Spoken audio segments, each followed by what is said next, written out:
Hey guys, so I wanted to make a video of something that I wish someone would have taught me a little earlier about vehicle dynamics. Vehicle dynamics are maybe one of the most important concepts and it'll make you a better driver if you can understand it.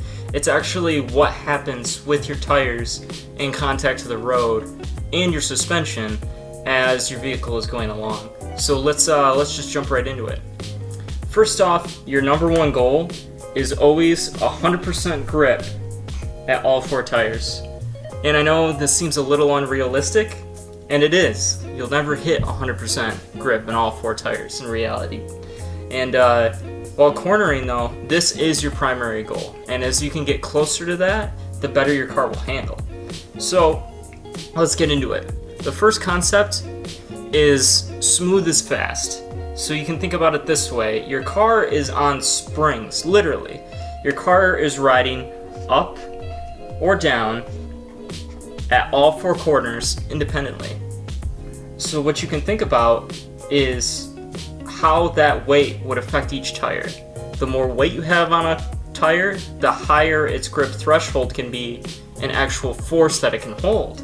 Not in percentage. Forget about these percentages for a second. It can actually hold beyond 100% if you really think about it.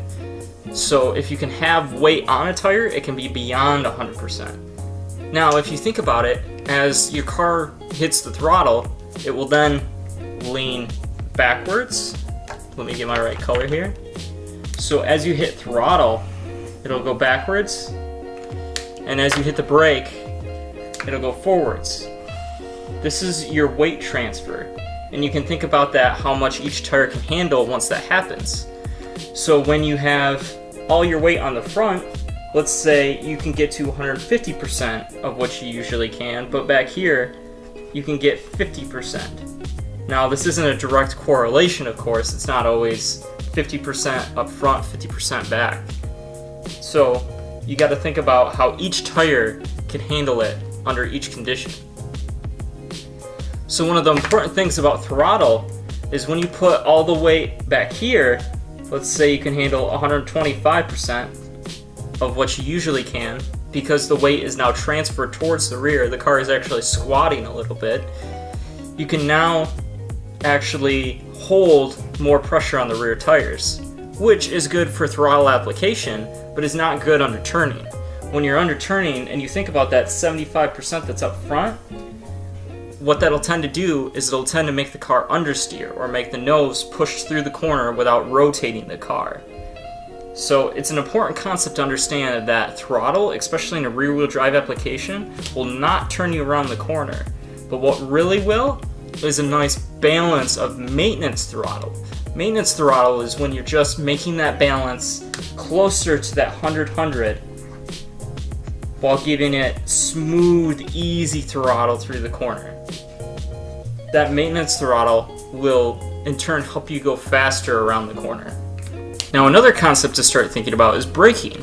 When you're under braking, a lot of pressure goes towards the front. That's why I put 150 as compared to the on throttle application that was 125. All that weight is moving straight to the front of the car. And what that'll do is make the rear very, very light. Now, you may have heard before that you don't want to do any of your turning under braking.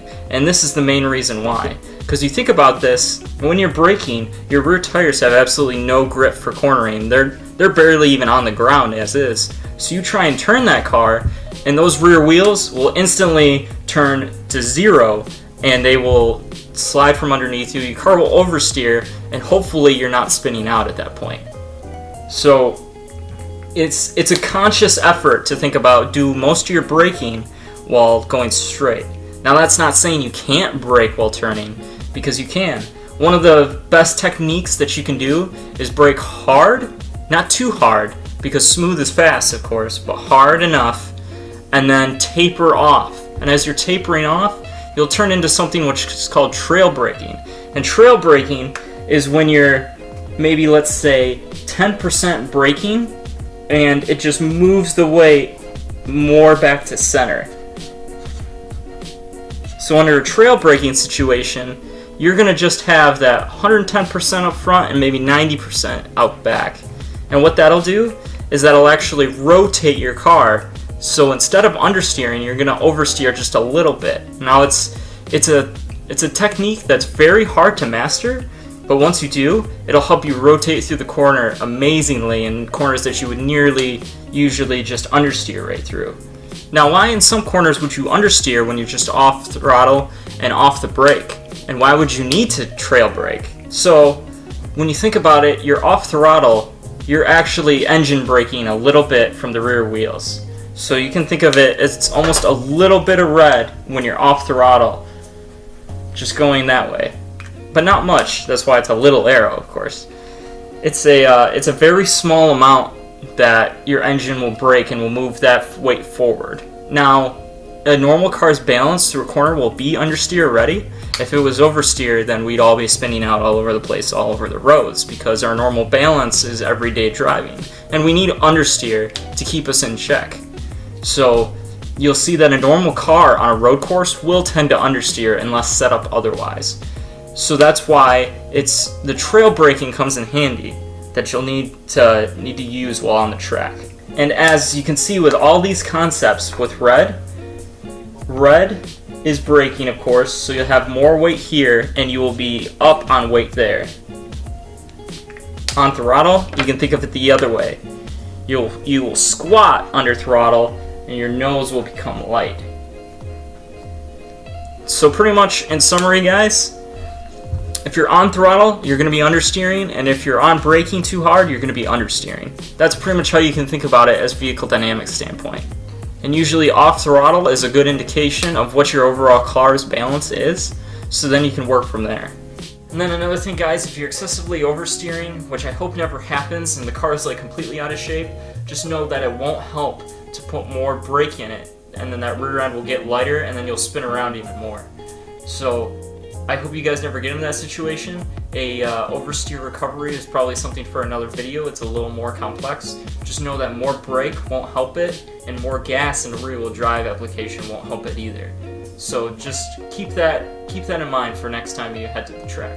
If you guys like this video, make sure to like it and subscribe, and I'll make sure to do more.